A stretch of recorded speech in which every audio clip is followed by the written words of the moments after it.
My self doctor निशब। आज हम बात करेंगे इन्वेस्टमेंट और कैपिटल के मीनिंग के बारे में।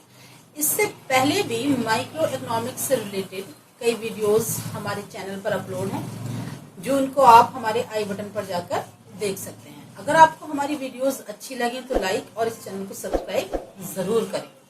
साधारण बोलचाल में निवेश का जो अर्थ स्टूडेंट्स या लोग लगाते हैं वो ऐसे डिबेंचर्स या जो शेयर्स हैं या सिक्योरिटीज हैं, स्टॉक्स हैं, उनकी खरीदारी करने से लगाते हैं जो पहले से मार्केट में या इकोनॉमी में मौजूद थे। लेकिन उसको हम वास्तविक निवेश नहीं कहेंगे, क्योंकि निवेश का मतलब होता है पूंजीगत पदार्थों में वृद्धि करना। किसी इकोनॉमी की जो कैपिटल है वो इंक्रीज होती है, तभी हम कहेंगे कि निवेश हुआ है। पहले से मौजूद डिबेंचर्स, सिक्योरिटीज या शेयर्स को खरीदना केवल उन परिसंपत्तियों का हस्तांतरण या ट्रांसफर है जो इकोनॉमी में मौजूद थी, उसको हम निवेश नहीं कहेंगे। निवेश में पूंजीगत पदार्थों या पूंजी के उत्पादन का स्तर को इस तरह से बढ़ाना शामिल करते हैं कि जो आय है और उत्पादन का स्तर है वो बढ़ जाए। तो निवेश में हम शामिल करेंगे नए प्लांट, नए बांध, सार्वजनिक निर्माण कार्य, शुद्ध विदेशी निवेश, और कोई अगर नई कंपनी आई है तो उसके शेयर्स को भी हम इन्वेस्टमेंट या निवेश में शामिल करेंगे। क्योंकि निवेश का मतलब किसी अर्थव्यवस्था में पूंजीगत पदार्थों के जो वैल्यू है उसमें वृद्धि करना होता है। इसलिए निवेश तब होता है जब कोई नया मकान बने, नई फैक्ट्री लगे। दूसरी ओर पूंजी में हम फैक्ट्रीज, प्लांट्स या जो इक्विपमेंट्स हैं उनको शामिल करते हैं। पूंजी पहले से उत्पादित एक आगत होती है जिसका यूज हम दूसरी वस्तुओं या चीजों के उत्पादन करने में करते हैं। पूंजी किसी अर्थव्यवस्था में किसी समय पर, किसी पॉइंट ऑफ टाइम पर मौजूद स्टॉक होता है। पूंजी का जब हम आकलन करते हैं तो किसी पॉइंट ऑफ टाइम पर या किसी खास समय के अंदर उस अर्थव्यवस्था में जो पूंजी की मात्रा है उसको मापते हैं।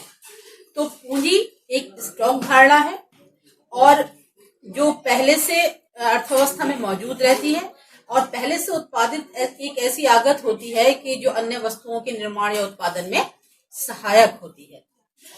अब बात करें निवेश की, तो मान लीजिए किसी कंपनी ने वर्ष 2000 में जो उसकी पूंजीगत परिसंपत्तियां थी उनकी मूल्य 100 करोड़ रुपए था, और अगले वर्ष के अंत में यानी 31 मार्च 2001 को उसकी जो पूंजीगत परिसंपत्तियां हैं उनका मूल्य अगर 110 करोड़ रुपए हो जाए तो हम कहेंगे कि उक्त कंपनी ने वर्ष 2000-2001 के मध्य 10 करोड़ का इन्वेस्टमेंट किया, निवेश किया, या फिर 10% की दर से निवेश इन्वेस्टमेंट किया।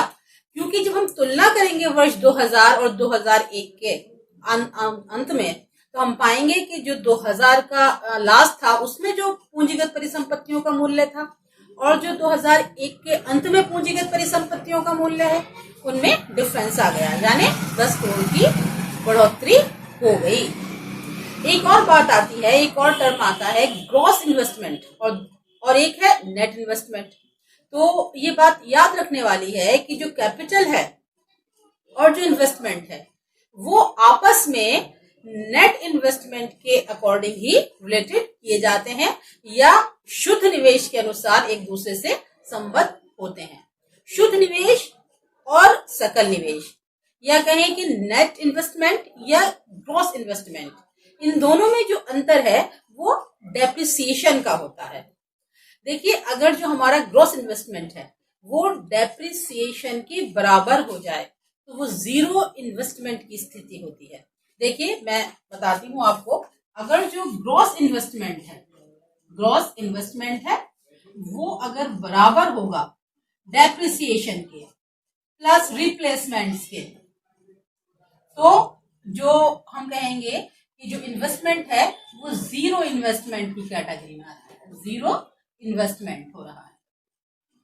और अगर जो ग्रॉस इन्वेस्टमेंट है वो हमारा कम रहता है डेप्रिसिएशन और रिप्लेसमेंट से, तो हम कहेंगे कि डिसइन्वेस्टमेंट हो रहा है, डिसइन्वेस्टमेंट होता है।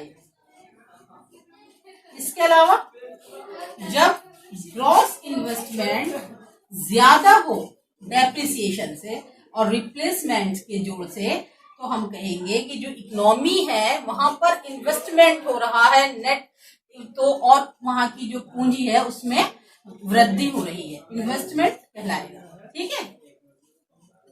डेप्रिसिएशन क्या होता है?